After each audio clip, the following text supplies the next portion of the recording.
हम लोग कल पढ़ चुके थे समन्वय और तंत्रिका तंत्र यानी मानव और सॉरी जंतुओं और पौधों में नियंत्रण या फिर समन्वय। आज हम लोग को पढ़ना है नर्वस सिस्टम।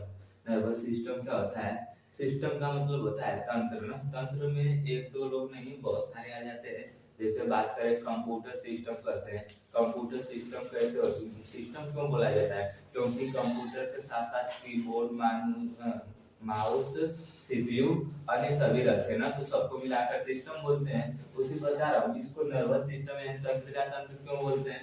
क्योंकि इसमें बहुत सारे अंग मिलकर तंत्रिका तंत्र का निर्माण करते हैं ना, इसलिए इसको तंत्रिका तंत्र या नर्वस सिस्टम कहते हैं। इसमें सबसे अधिक किसका रोल है? वो है ब्रेन। ब्रेन जो होता है हमारे शरीर पर जितना भी मतलब बाह्य आंतरिक जो भी क्रिया होती है सब पर नियंत्रण रखता है ना, जिसे हम लोग अपना मेमोरी भी कहते हैं। ब्रेन ब्रेन जो होता है आखिर उसका उसका सेफ्टी कौन करता है? ब्रेन। तो ये क्रेनियम नामक हड्डियों के बीच में होता है ना। क्रेनियम नामक हड्डियों के बीच में जो हड्डियां 8 होती हैं और ये चारों ओर से ज्वाइंट होती है। इस ज्वाइंट को बोलते हैं फाइबर ज्वाइंट, जो रेशेदार होता है। ये जो रेशेदार ज्वाइंट होते हैं बहुत ही मजबूत होते हैं, इसलिए ये जो मतलब कि ब्रेन है, ब्रेन को बहुत ही मजबूती से ढके रहते हैं। अब बात करते हैं अगर ब्रेन जो है वो हड्डियों से ढका रहेगा तो यानी तनिक भी रगड़ा या फिर कुछ भी होने पर उसमें स्क्रैच आ सकता है या फिर कह सकते हैं इन्फेक्शन हो सकता है ना। तो इन्फेक्शन से बचने के लिए उसमें एक झिल्ली पतली झिल्ली पाई जाती है जिसका नाम है मेनिना जोइक। मेनिना जोइक ये झिल्ली करती क्या है? तो हड्डी और मस्तिष्क के बीच में रहती है ना, जिससे मस्तिष्क की सेफ्टी करती है। इसका बात करें उसके अंदर रहता है हम लोग का ब्रेन, जिसका वजन है 350 ग्राम से 1400 ग्राम तक। सबसे पहले ऊपर हम लोग का बाल है, फिर उसके नीचे नीचे त्वचा, फिर उसके नीचे क्रेनियम नामक 8 हड्डियां पाई जाती हैं और उसके नीचे एक झिल्ली पाई जाती है जिसका नाम है मेनिनी जोइड। और ये क्या करती है? तो ब्रेन को ऊपर से ढकी रहती है ना। इसलिए देखते हैं कभी अगर हम रास्ते में चल रहे हो तो पुलिस जब भी देखती है तो कहती है कि बबुआ हेलमेट लगा कर चलो ना। क्यों कहती है? क्योंकि शरीर का कोई भी पार्ट हम लोग का अगर नष्ट हो जाए तो उससे कोई उतना परेशानी नहीं होगी, हम लोग मरेंगे नहीं। कुछ भी हो जाए लेकिन मरेंगे नहीं। लेकिन अगर आपके ब्रेन में चोट लग गई तो आप श्योर है कि मर जाएंगे, क्योंकि ब्रेन में जो होती है कोशिका है वो न्यूरॉन कोशिका पाई जाती है ना। और न्यूरॉन कोशिका में साइटोसोम नामक कोशिका नहीं, सेंट्रोसोम नामक कोशिका नहीं पाई जाती है, जिससे कोशिकाओं का रिप्रोडक्शन नहीं हो पाता है, यानी कोशिकाएं नई नई नहीं बन पाती है ना। इसलिए जहाँ पर भी ब्रेन में चोट लगता है वहां पर मतलब धीरे धीरे वो कर सकते हैं इन्फेक्शन बनने लगता है और आपकी मृत्यु हो जाती है। जैसे बात करें तंत्रिका कोशिका न्यूरॉन की बनी होती है। न्यूरॉन क्या होते हैं? तो न्यूरॉन हमारे शरीर की सबसे बड़ी कोशिका होती है ना, या तंत्रिका कोशिका भी बोल सकते हैं या न्यूरॉन। ये हमारे शरीर की सबसे बड़ी कोशिकाएं होती है जो कहाँ पाई जाती है? ब्रेन में। या इससे भी क्वेश्चन हो सकता है कि ब्रेन की सबसे छोटी इकाई क्या है? तो न्यूरॉन कोशिकाएं होती है ना। अब देख सकते हैं आप यहाँ पर फिगर भी दिया हुआ है न्यूरॉन कोशिकाओं की। इन न्यूरॉन कोशिकाओं में देखें यहाँ पर जगह जगह खाली स्थान भी, खाली स्थान क्यों दिख रहा है? क्योंकि जो ये न्यूरॉन कोशिकाएं है यहाँ से यहाँ तक मतलब इनमें जो संदेश है कौन पहुंचाता है? इन दोनों के बीच, यानी रेविनर का नोड, इसे बोला जाता है रेविनर का नोड। और इन दोनों नोडों के बीच सूचना कौन पहुंचाता है ना? तो इसमें होता है एक सोडियम धातु, यानी हम लोग पढ़े यानी साधारण नमक, उसमें सोडियम पाया जाता है। तो सोडियम धातु करता क्या है? जो इन दोनों के बीच जो मतलब संदेश है उसको पहुंचाता है ना। जैसे हम लोग बात करें कि कुछ लोगों में सोडियम की कमी हो जाती है या फिर गर्मियों में कुछ लोगों के शरीर से अधिक पसीना निकल जाता है ना, जिसके साथ साथ सोडियम भी बखर निकल जाता है, तो उनको कमजोरी सा महसूस होने लगता है, चक्कर भी आने लगता है। तो उनको ग्लूकोज दिया जाता है। ग्लूकोज दिया जाता है तो वो एनर्जी के लिए होता है ना। तो ग्लूकोज एनर्जी प्लस में यानी चीनी और पानी सॉरी चीनी और नमक और पानी मिला दे तो ये क्या करता है कि आपके शरीर को एनर्जी यानी ग्लूकोज देता है और साथ ही साथ आपका जो सोडियम की कमी रहती है उसको भी पूर्ति कर देता है, जिससे क्या होता है जिनसे जो शरीर है स्वस्थ हो जाती है ना। इसके बाद बात करते हैं न्यूरॉन कोशिकाओं के बीच में सेंट्रोसोम नामक एक कोशिका नहीं पाई जाती है। ये सेंट्रोसोम नामक कोशिका क्या होती है? तो सेंट्रोसोम ये ऐसी कोशिकाएं होती है जो पुनः कोशिकाओं का निर्माण करती रहती है ना, जो ब्रेन में नहीं पाई जाती है। अच्छा, ब्रेन में ये कोशिकाएं नहीं पाई जाती हैं, नहीं, तब इसकी मतलब कि यहाँ पर अन्य कोशिकाओं का डिस्ट्रक्शन भी नहीं हो सकता है, तो वहां पर कैंसर कैसे होता है? कैंसर नहीं होना चाहिए। तो इस इसका एक दूसरा पार्ट भी होता है, यानी जो कह सकते हैं 90% ब्रेन जो है न्यूरॉन कोशिकाओं का बना होता है, लेकिन जो 10% भाग बचा होता है वो न्यूरॉन गिल सेल्स का बना होता है, यानी न्यूरॉन गिल कोशिकाओं का बना होता है, जिसमें सेंट्रोसोम पाया जाता है ना। और ये सेंट्रोसोम क्या करते हैं, वहां पर अपनी कोशिकाओं में पर्याप्त वृद्धि कर पाते हैं, जिसके कारण अगर हमें चोट लगती है तो सेंट्रोसोम वहां पर आवश्यकता से अधिक या कम वृद्धि कर देता है, जिससे हम लोग को धीरे धीरे कैंसर होने लगता है ना। और इसी कारण कैंसर, इसी मतलब बोला जाता है कि ब्रेन में कैंसर होता है, तो ब्रेन में कैंसर इसी न्यूरॉन गिल सेल के कारण होता है, क्योंकि जो ब्रेन में कोशिकाएं पाई जाती है तो न्यूरॉन कोशिकाएं पाई जाती है, न्यूरॉन कोशिकाओं में कोई भी रिस्ट्रक्शन का काम नहीं होता है, अर्थात उसमें नई कोशिकाएं नहीं बनाई जा सकती हैं, लेकिन जो उसका 10% भाग होता है उसमें न्यूरॉन गिल कोशिकाएं पाई जाती है ना, जिसमें कोशिकाओं का पुनर्निर्माण किया जा सकता है। अर्थात यही 10% भाग में हमारे ब्रेन में कैंसर होता है। ब्रेन कैंसर का पहला स्टेज होता है ट्यूमर। ट्यूमर में लोगों की मृत्यु हो जाती है, उससे आगे तक झेल ही नहीं पाते हैं, ठीक है। यानी पहले स्टेज में क्या करते हैं, व्यक्तियों की मृत्यु हो जाती है। अब बात करें न्यूरॉन कोशिका की लंबाई क्या होती है, तो न्यूरॉन कोशिका की लंबाई को हम बोलते हैं साइनेप्स। न्यूरॉन कोशिका की लंबाई क्या वो कहलाती है, आप लोग फिगर में देख सकते हैं न्यूरॉन कोशिका है, इनके बीच जो मतलब कि संदेश या जो भी कनेक्टर रहता है उसको पहुंचाने का कार्य सोडियम करता है। जिसके अंदर सोडियम की कमी हो जाती है या फिर कुछ सोडियम कमी हो जाती है तो वो क्या करने लगते हैं, मुरझा जाते हैं ना, या फिर अधिक धूप लगने पर बेहोश भी हो जाते हैं। तो इसके लिए क्या करते हैं, हम लोग चीनी और पानी का घोल बनाते हैं, चीनी और पानी का घोल उसको ग्लूकोज दे देता है और उसी में 1 चम्मच नमक डाल दे तो वो क्या बना है, डेंटाइन। डेंटाइन मतलब कह सकते हैं कि ये बना देता है ग्लूकोज के साथ साथ हमारे शरीर को सोडियम की मात्रा भी मिल जाती है ना, ठीक। तो पार्ट ऑफ ब्रेन का, यानी जो भी हमारे शरीर में अत्यधिक भूमिका निभाता है वो पार्ट ऑफ ब्रेन है ना। तो बात करते हैं ब्रेन कितने प्रकार का होता है और इससे क्या क्या होता है। तो सबसे पहले बात किया जाए तो ब्रेन यहाँ पर हमारा 3 प्रकार का होता है, अग्र मस्तिष्क, पश्च मस्तिष्क और मध्य मस्तिष्क। यानी अग्र मस्तिष्क कौन कौन 3 प्रकार, अग्र, पश्च और मध्य। और जो अग्र मस्तिष्क होता है उसमें 3 पार्ट होते हैं, cerebrum, thalamus, hypothalamus. Cerebrum, thalamus, hypothalamus, ठीक है। बात करते हैं जो सेरिब्रम है वो हमारे पूरे मस्तिष्क का 60% भाग अकेले होता है। इससे हमारे शरीर की जितनी भी क्रिया मतलब कह सकते हैं अधिकांश तो हमारे ब्रेन पर या याद हमारे कह सकते हैं हमारे माइंड में जो याददाश्त का कार्य करता है सेरिब्रम ही है ना, जिसको हम लोग प्रमस्तिष्क के रूप में भी जानते हैं। ये करता क्या है, जिसका सेरिब्रम अच्छा है वो तुरंत किसी चीज को याद कर लेगा या उसको जो मतलब ढेर दिन की बातें हैं वो याद रहेगी। लेकिन कुछ लोगों का क्या होता है, सेरिब्रम बहुत कमजोर होता है ना, तो वो लोग जैसे मान लीजिए किसी को देखते हैं, देख कर बोलेंगे लगता है हम आपको कहीं देखे हैं, लगता है आप पापा है ऐसे कुछ बोलते हैं, उन लोगों को याद ही नहीं रहता, तो उनका सेरिब्रम क्या होता है बहुत ही कमजोर होता है। यानी जितने भी यादगार या फिर कुछ लोग होते हैं तुरंत ही याद कर लेते हैं, कुछ नहीं याद कर पाते हैं, ये सब आपका सेरिब्रम का कार्य होता है ना। और जिसका सेरिब्रम सही है वो तुरंत ही किसी चीज को पढ़ लेगा, याद कर लेगा। जिसका कमजोर है वो ऐसे ही पापा को बचाने में दिक्कत कर देगा, ठीक है। यानी कि जितना भी याददाश्त है, प्रमस्तिष्क, जितने भी मेमोरी है, मतलब आपका सेरिब्रम का ही है। इसके बाद बात करते हैं थैलेमस का। तो थैलेमस ये हमारे शरीर के बाहरी टेम्परेचर को बताने का कार्य करता है। जैसे बाहर गर्मी पड़ रही है कि ठंडी पड़ रही है, जैसे गर्मी पड़ रही है तो एकदम शर्ट वर्ट निकाल और फेंक देते हैं ना, ये कौन बताता है गर्मी पड़ रही है, थैलेमस। ठंडी पड़ेगी तो स्वेटर पहन लेते हैं थोड़ा सा।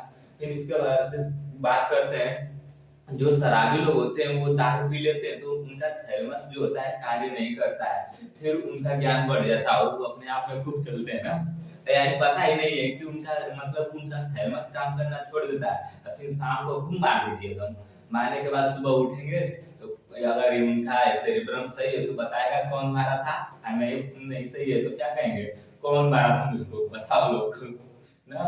यहाँ से थैलेमस क्या करता है, हमारे बाहरी वातावरण से हमारे शरीर को ज्ञान देता है या फिर मस्तिष्क तक ज्ञान पहुंचाता है। इसके बाद हाइपोथैलेमस की बात करें तो जो हाइपोथैलेमस होता है वो बॉडी के अंदर के टेम्परेचर को नियंत्रित करता है। जैसे बॉडी के अंदर टेम्परेचर क्या होता है, जैसे अब हमारे शरीर का टेम्परेचर बढ़ गया तो शरीर क्या करता है, पसीने के रूप में उसे बाहर निकाल देता है ना। इसके बाद बात करें कि ये गुस्सा का भी नियंत्रण करता है, प्रेम नियंत्रण करता है, घृणा नियंत्रण करता है, कौन करता है, हाइपोथैलेमस ना।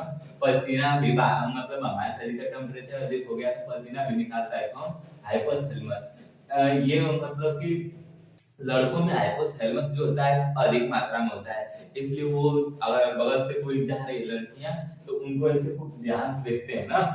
यानी हाइपोथैलेमस ज्यादा होने के कारण लड़के जो होते हैं तुरंत ही दूसरों के प्रति अट्रैक्ट हो जाते हैं, उस जबकि लड़कियों में ये हाइपोथैलेमस कम होता है, जिसके कारण और वो घास कर रही हो तो बगल से सलमान खान भी जाए तो वो घास काटते रहेंगे सब, करीब भी नहीं मुड़ते हैं ना। ये जो आपका हाइपोथैलेमस ग्रंथि है या फिर हाइपोथैलेमस है वो कह सकते हैं उत्तेजित भोजनों से बढ़ता है। उत्तेजित भोजन क्या होते हैं, जैसे लहसुन प्याज वाज हुआ, ये सब क्या करते हैं, उत्तेजित भोजन है ना, जिसको खाने से आपका हाइपोथैलेमस बढ़ जाता है और आप लाल पीला हरा करने लगते हैं। इसके बाद बात करें ये सल्फोनिक जो उत्तेजित भोजन, इसमें होता क्या है, तो सल्फोनिक एसिड पाया जाता है ना, जो हमारे हाइपोथैलेमस ग्रंथि को बढ़ा देता है। इसी तरह जो साधु संत होते हैं वो सब इन उत्तेजित भोजनों का उपयोग नहीं करते हैं, क्योंकि वो सब भी इनका यूज करने लगे या फिर अधिक खाने लगे तो वो भी लाल पीला के चक्कर में पड़ जाएंगे, फिर बन जाएंगे वही आकर।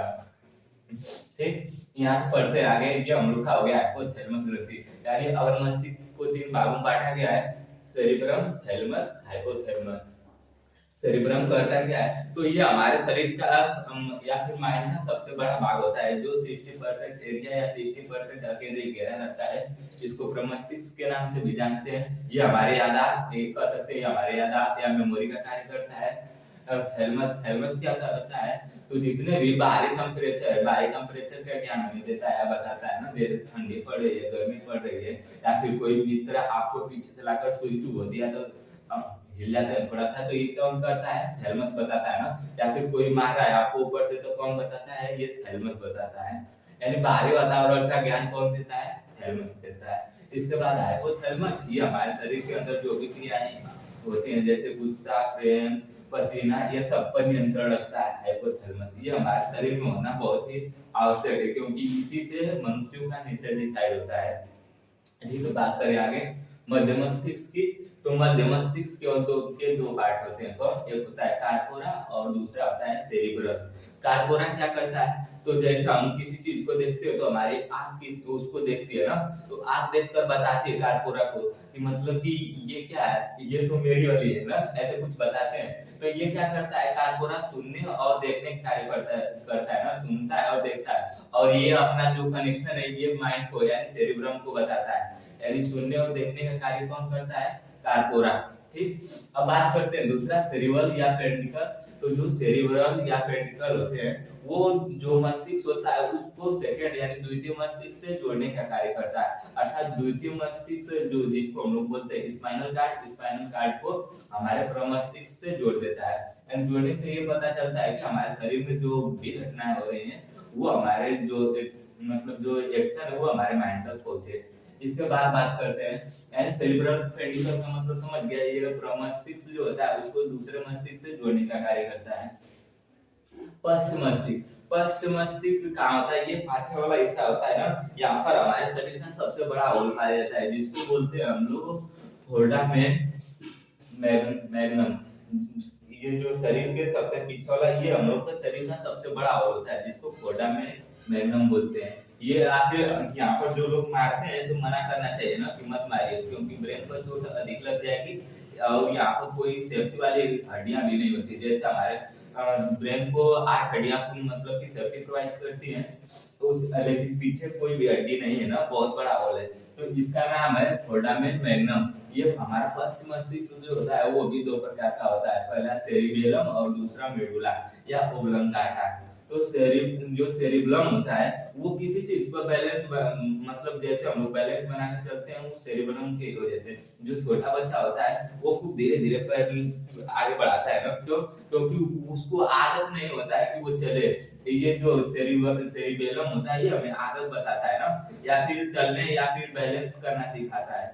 देखते हैं आप लोग सर्कसों में जानवर को रस्सियों पे चढ़ा देते हैं, हमें चढ़ा देंगे तो हम लोग चल ही नहीं पाएंगे। ये बोलेगा सेरिब्रम कभी रस्सी पर चला है, पकड़ोला आ गया चल रही यहाँ पर, तुरंत ही गिरा देगा ना। यानी हमारा बैलेंस रस्सी पर नहीं बन पाता है। धीरे धीरे मतलब कि आदत करते हैं या फिर प्रैक्टिस मारते हैं तो चल सकते हैं। इसके बाद बात करें मेडुला या ओब्लांगाटा की, तो ये हमारे मस्तिष्क का सबसे फर्स्ट भाग होता है। इसमें मेटाबॉलिक रिएक्शन का नियंत्रण किया जाता है। मेटाबॉलिक का मतलब एनाबॉलिक और कैटाबॉलिक दोनों क्रियाओं को मिला दिया जाए तो मेटाबॉलिक हो जाता है। एनाबॉलिक और कैटाबॉलिक क्या होता है? एनाबॉलिक का मतलब जिसमें कई मतलब ग्लूकोज जो होता है वो क्या होता है, कई चीजों को मिलाकर बनता है तो वो हो जाता है एनाबॉलिक। और अगर उसी ग्लूकोज को एनर्जी के रूप में तोड़ दिया जाए तो होता है कैटाबॉलिक। और दोनों को मिला दिया जाए तो वो होता है मेटाबॉलिक। ये हम एक बार समरी के रूप में देख लीजिए। मस्तिष्क क्या होता है? तो मस्तिष्क जो होता है हमारे शरीर पर जितनी भी क्रियाएं होती है सबका नियंत्रण रखता है ना। ये मस्तिष्क को 3 पार्टों में बांटा गया है, अगर मस्तिष्क, मध्य मस्तिष्क, पश्च मस्तिष्क। अगर मस्तिष्क को 3 पार्टों में बांट दिया गया है, सेरिब्रम, थैलेमस, हाइपोथैलेमस। जो सेरिब्रम होता है वो 60% भाग अकेले ही होता है, जिसे हम लोग प्रमस्तिष्क के नाम से जानते हैं। ये जो होता है हमारे याददाश्त को बनाए रखता है, यानी जिसका याददाश्त कमजोर होगा उसमें सेरिब्रम की मात्रा है, सेरिब्रम थोड़ा कम काम करता है, जिसमें अधिक होगा सेरिब्रम अधिक कार्य करता है। थैलेमस हमारे बाहरी वातावरण को नियंत्रित करता है, जैसे गर्मी ठंडी या फिर कोई बाहर का सीट उड़ दे तो ये कौन बताएगा? थैलेमस। हाइपोथैलेमस क्या करता है? हमारे बॉडी के टेम्परेचर को आंतरिक रूप से नियंत्रित करता है ना, जैसे गुस्सा का नियंत्रण, प्रेम, घृणा, पसीना, सल्फोनिक एसिड। और ये इसमें उत्तेजित भोजन जो होते हैं वो हमारे हाइपोथैलेमस को और बढ़ा देते हैं ना। इसके बाद बात करें मध्य मस्तिष्क की, तो मध्य मस्तिष्क को केवल 2 पार्टों में बांटा गया है, कार्पोरा और सेरिब्रल। जो कार्पोरा क्या करता है? सुनने और देखने, जो भी कुछ हम सुनते और देखते हैं उसको मस्तिष्क तक पहुंचाता है कौन? कार्पोरा। इसके बाद बात करें सेरिब्रल, सेरिब्रल अपेंडिकल, ये क्या करता है? तो ये हमारे प्रमस्तिष्क को स्पाइनल कॉर्ड से जोड़ने का कार्य करता है। इसके बाद करें पश्च मस्तिष्क, यानी ये क्या होता है? तो ये हमारे जो खोपड़ी के पीछे वाला पार्ट है यहीं पर पाया जाता है ना। ये करता क्या है? तो ये ये 2 प्रकार का होता है ना, सेरिबेलम और मेडुला। बात करें कि मस्तिष्क में ये जो सेरिबेलम होता है वो दूसरा सबसे बड़ा पार्ट होता है, जो हमारे किसी भी क्रिया को या फिर हमारे शरीर को बैलेंस करने का कार्य करता है। जैसे कुछ लोग दारू पी लेते हैं तो उनका बैलेंस बिगड़ जाता है ना, और खूब चलते हैं अपने में ऐसे करकर। तो इसका मतलब क्या होता है कि उनका जो सेरिबेलम है एक अच्छे प्रकार से कार्य नहीं कर रहा है। इसके बाद बात करें मेडुला या ऑब्लांगाटा, ये क्या करता है? तो ये मेटाबॉलिक रिएक्शन पर नियंत्रण करता है। ठीक है।